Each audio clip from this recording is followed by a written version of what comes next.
ininya Ustadz Yusuf Mansur, adiknya gitu. Misalnya dia iparnya Ustadz Yusuf Mansur kayak gitu di TV. Tahu-tahu apa sih? Nggak ada jawaban apa ngasih solusi gimana, orang kejem banget.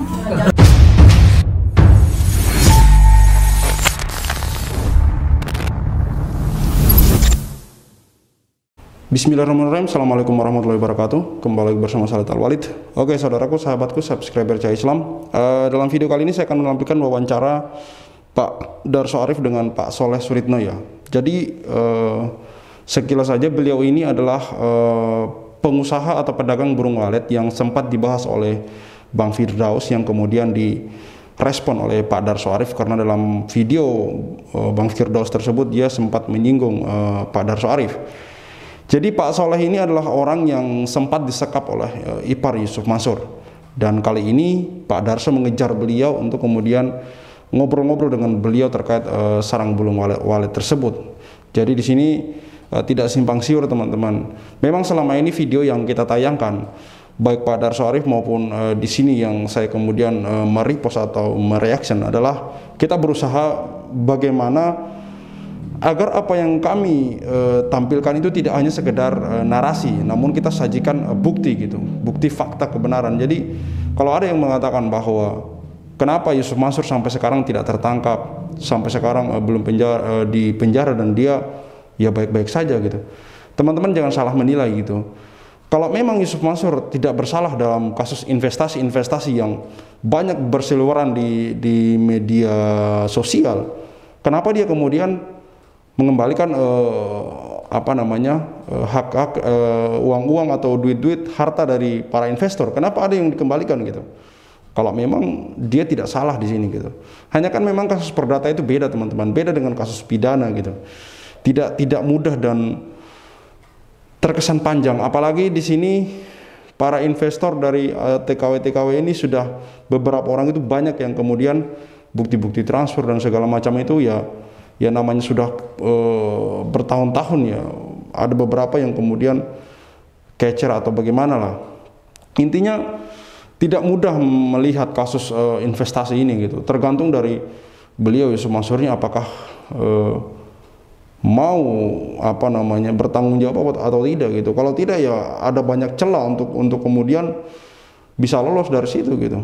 Apalagi para investor ini yang notabene umat dari Yusuf Mansur dulu gitu, ya begitu percaya dengan beliau Yusuf Mansur gitu.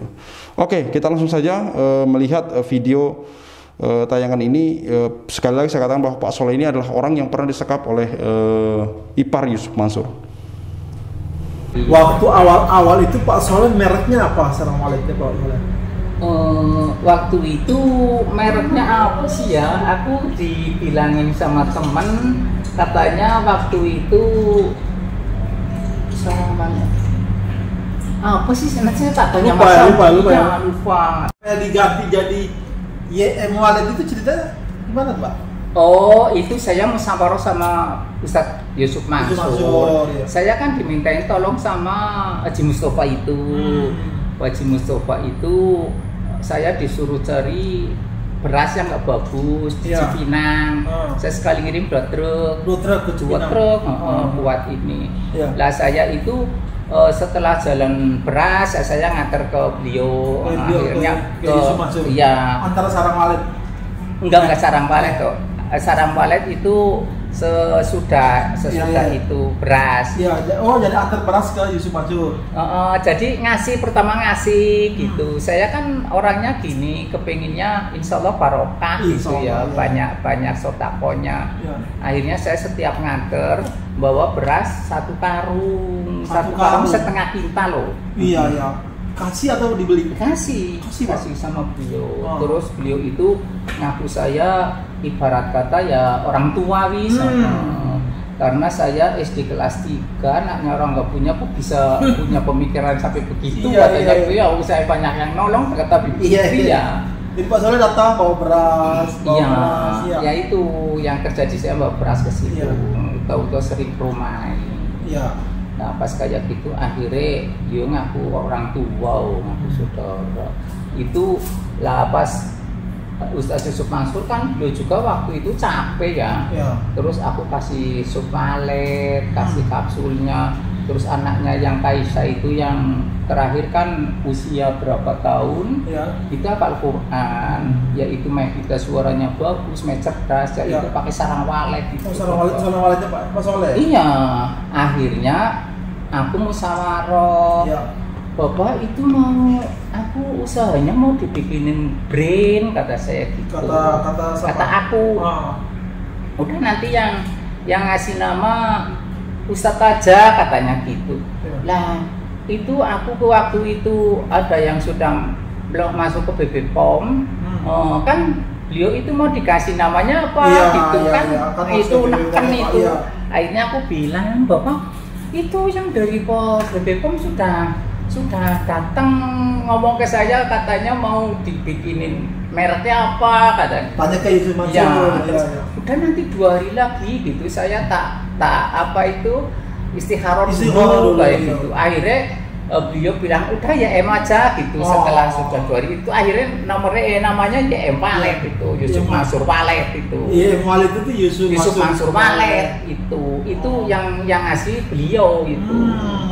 Tapi orangnya itu gimana sih, kata saya gitu, orangnya mah nggak fair banget. Misalkan kayak gitu, apa itu, misalkan aku ada kendala apa gitu, namanya orang apa sih baru merintis kan ya, kayak gitu. Misalkan kalau itu ya ada orang yang jahat, kepengin katanya, beliau bilangnya katanya anunya Ustadz Yusuf Mansur. Gitu. Katanya aku ya, Bapak sudah dianggap orang tua sama kakak saya adiknya pikirain itu adiknya itu beneran, tahu-tahu itu adik ipar. Yang namanya Pak Taslim itu. Iya, itu mau ngasih uang saya itu 2M itu. Katanya mau. Udah uangnya sudah dibawa itu kerjasama sama orang Malaysia. Uang siapa Pak? Uang orang Malaysia. Orang Malaysia ke Taslim. Terus mau kasih Bapak? Mau kasih saya. Untuk belanja sarang walet modal. Enggak, saya sudah ada. Pokoknya saya mau uangnya secukupnya gitu. Terus akhirnya beliau itu belanja sama saya 250 juta. Dibayar langsung enggak, dibayar cuma 100, yang 150 ntar katanya gitu. Akhirnya Pak Soleh kasih sarang walet sejumlah 150 juta. Iya, sama terus akhirnya beliau bilang katanya lagi punya apa sih, anak yatim, yayasan anak yatim mau bikin pesantren. Lah saya cek ke sana. Bener? Iya, enggak, jadi ada yang orang sana yang pinggir laut itu wakaf kayak Mas Pain di Tangerang atau di Subang? Di Subang. Oh, Subang ya. Tahu aku ke sana, tanahnya masih koyak wah ini mah. Berarti pesantrennya belum ada. Lah aku duit yang dibayar beliau tak belanjain, hasilnya pikir saya hasil waletnya tak masukin ke situ lah, hitung saya itu sedekah tapi nggak berasal ya. Kayak gitu. Tahu aku ngecek ke sana begitu. Terus akhirnya beliau itu ke sana sama kiai sana bilang katanya kalau ketemu saya nanti mau dikasih duit 2 juta katanya gitu. Dia punya utang sama saya 150 kayak gitu. Tahu-tahu harusnya apa? Iya. Dia yang punya utang ke Bapak. Dia itu yang bayar ke saya, malah kebaliknya begitu. Terus saya minggel dia pasti di borgol itu. Iya, di brogol itu saya di atas, Masya Allah. Iya. Saya mau sholat isya juga enggak ini. Ya Allah. Yang akhirnya dibantu sama pengacara. Terus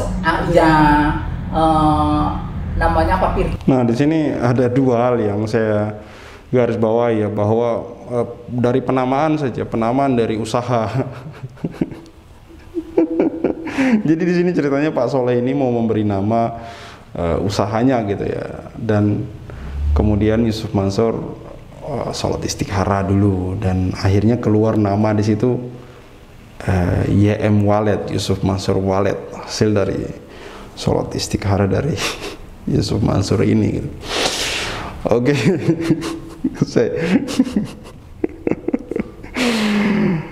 Dan di sini kemudian kita nanti lanjutkan lagi. Pak Soleh cerita kronologi dia kemudian akhirnya diborgol. Namun di sini teman-teman harus fokus ya. Kalau bisa pakai headset dengerin suara dari beliau karena agak saplok dengan logat dia ya. Ini logat ngapak ya.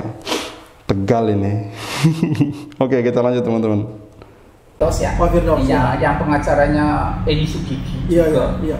Terus akhirnya tahunya apa habis sudah habis itu ujian dari Allah kan. Iya, Pak, waktu jadi 150 juta sarang walet, nilai sarang waletnya ke Pak Taslim. Kalau ke Yusuf Mansur enggak?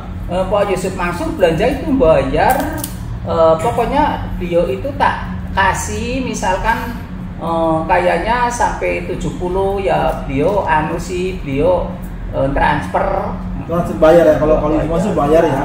Hanya Taslim aja ya, masalah. Yang Taslim itu orangnya pikir saya itu ya sama kayak Ustadz Yusuf Mansur namanya orang katanya lulusan dari Kairo apa kemana saya orang nggak tahu ya. Iya. Tahu-tahu orangnya alatnya begitu, masya Allah, orang jenggot-jenggot itu, masya Allah saya itu. Pak, waktu itu kan akhirnya kan Bapak kan lapor polisi itu kan Pak. Enggak saya yang. Jadi di sini bukan masalah ini Pak Soleh ya polos ya orang. Bukan masalah jenggotnya, bukan masalah dia lulusan Kairo. Maksudnya di sini adalah kenapa dia bisa begitu gitu loh. Saya tidak nyangka gitu. Walaupun ada orang-orang seperti itu ya oknum gitu.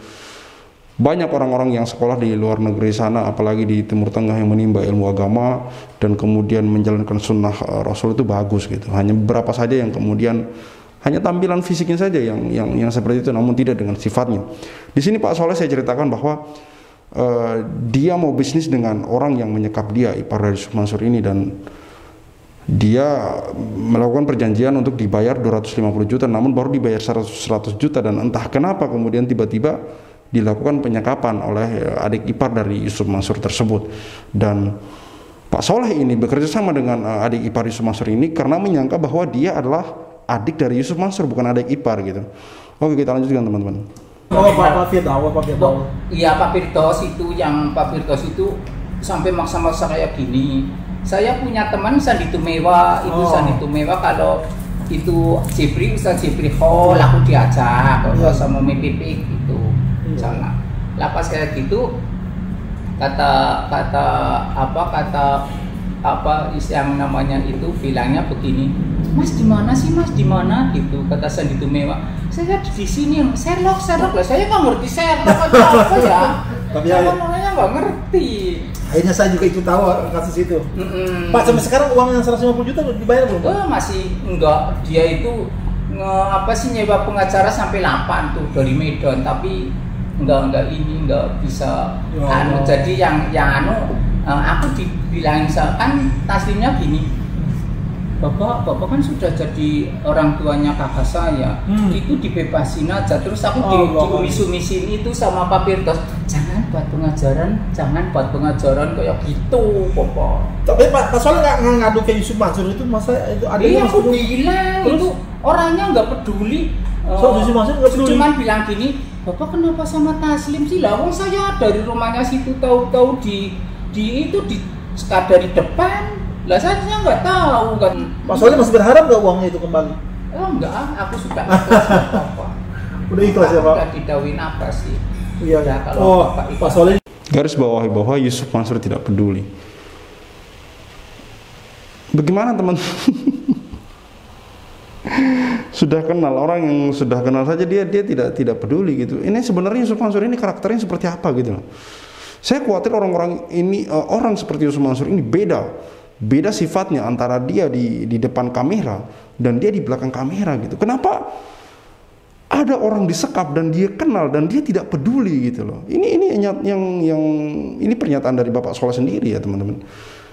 Saya ingin memperlihatkan teman-teman bagaimana Yusuf Mansur dari sudut pandang orang-orang seperti ini gitu, orang-orang yang memang bersentuhan langsung dengan Yusuf Mansur gitu.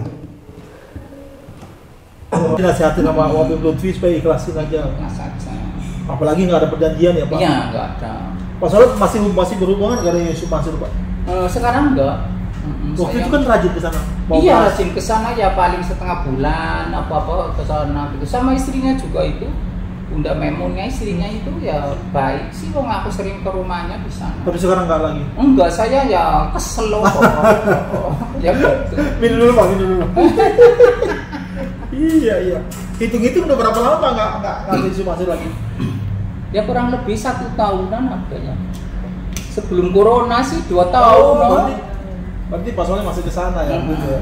Iya. Minum dulu Pak. Jadi nggak ada kontak-kontak lagi dengan Sumatera ya Pak? Enggak. Sayang juga Pak, 150 juta itu Pak uang Bapak ya? Iya. Yo Sumatera Pak, tolong gitulah.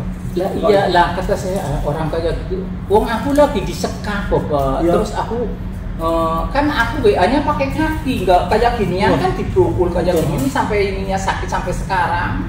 Pak Soleh WA siapa? Yusuf Mansur? Iya, aku WA Ustaz Yusuf Mansur. Ustaz, ini saya ada di Grand Lake.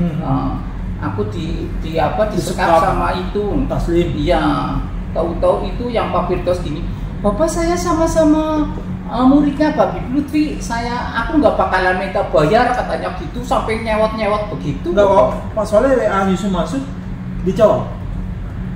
Enggak dijawab. Makanya Oh, waktu itu Pak Ustadz Yusuf Mansur dibawa-bawa, katanya kan waktu itu gencar di apa sih katanya itu ponakan ya apanya sih ininya Pak Ustadz Yusuf Mansur adiknya gitu. Misalnya dia iparnya Ustadz Yusuf Mansur kayak gitu di TV. Tahu-tahu apa sih? Nggak ada jawaban apa ngasih solusi gimana, orang kejem banget. Sekolah kali ya. Iya itu udah bisa jadi. Iya. Terus gini, itu yang namanya Taslim ya. Yang namanya Taslim itu kerjasama sama orang yang Malaysia itu. Kan orang uangnya banyak. Itu Alfamart. Kan 1,3 ya. Iya. Tahu-tahu kata orang yang dari Malaysia, ini nanti kan dibagi hasil berapa bulan sekali nggak tahu. Terus dibagi hasilnya untuk yang orang Malaysia disodakokan. Yang Pak dia mau biarin Pak dia. Tahu-tahu kerjasama lagi sama orang itu kepengen kayak Haji Mustafa mungkin mau ini kerjasama beras. Ya. Tapi orang kerjasama beras nggak mudah, itu harus kita itu tahu juragan cari di lapangan sana. Itu mah nggak tahu dianggapnya gampang gitu. Tahu-tahu yang mau kerja di situ itu di apa sih? Seleksi supaya diterima gitu. Iya. Saya tanya-tanya juga Pak, kenapa waktu itu kasusnya nggak diterusin ya? Karena kan Pak Soleh kan diculik dari Senin kan? Iya. Disekap, diborgol itu kan pidana kan? Itu tahu-tahu yang Taslim itu di Polsek, tahu-tahu yang kena kan dia itu, yang kena dia, tahu-tahu 2 hari koma. Siapanya? Itunya nggak bisa apa-apa. Taslimnya koma ini, mungkin shock kali ya. Iya. Pak Soleh nggak ada keinginan main lagi ke tempat Yusuf Mansur? Enggak. Kenapa Pak? Ya gimana kayaknya orangnya kejem banget kayak gitu. Gitu ya. Kali mau ngantar beras lagi mungkin? Enggak. Berapa kali Pak Soleh ngantar beras? Saya sampai 4 kali. 4 kali ya? Hitung ya Pak. Coba kalau saya Bu. Asik banget tuh kalau. Iya, kalau nanti mudah-mudahan saya. Tapi sekarang Pak Soleh kan nggak main beras lagi sekarang kan, sarang walet. Mainnya yang enteng-enteng. Sekarang masih sarang walet Pak Soleh, masih mereknya masih YM Walet. Enggak, saya sudah nggak tak ini. Pernah dibayar nggak berasnya? Pernah nggak Pak? Enggak ya. Karena Pak Soleh mau kasih aja kan? Kasih aja. Ya sarang walet kalau berapa puluh aja nggak misalkan nggak dibayar ya nggak apa-apa, namanya sudah di luar kata saya. Oke, Ya, itulah wawancara atau obrolan santai Pak Darso Arif dengan Pak Soleh. Dan satu hal yang saya ambil dari sini ya untuk terakhir sebagai penutup dari video ini, bahwa Pak Soleh ini orang yang begitu peduli dengan Yusuf Mansur gitu, dikirimin beras, sarang walet segala macam, dan itu dia berikan cuma-cuma ya teman-teman. Namun di sini Pak Soleh mengatakan bahwa Yusuf Mansur kejam, dia tidak mau lagi berhubungan dengan Yusuf Mansur. Tadi di wawancara terakhir dengan Pak Darso ya dikatakan seperti itu, karena di saat dia mendapat masalah yang begitu genting sampai menggunakan HP dengan kaki karena sedang diborgol tangannya teman-teman. Namun di situ dia melihat tidak ada kepedulian dari Yusuf Mansur, yang dimana dia sudah memberikan beras ibaratnya dia menganggap Yusuf Mansur ini sebagai orang yang dia cintai gitu. Namun sebaliknya apa yang disikap Yusuf Mansur kepada dia ya seperti apa yang dia katakan, Yusuf Mansur kejam gitu. Oke ya teman-teman, cukup sekian untuk video kali ini sebagai pelajaran buat kita semua, bahwasanya tidak semua kemudian tokoh-tokoh besar dan tokoh-tokoh yang citranya baik di media sosial itu kemudian seperti apa yang dia tampilkan teman-teman. Dan ke depan saya akan tampilkan video lagi tentang kasus dari Yusuf Mansur yang dulu akhirnya dia sempat dipenjara. Ini lebih ke detail kasusnya teman-teman. Oke, cukup sekian dari saya Khalid Al Walid. See you on the next videos.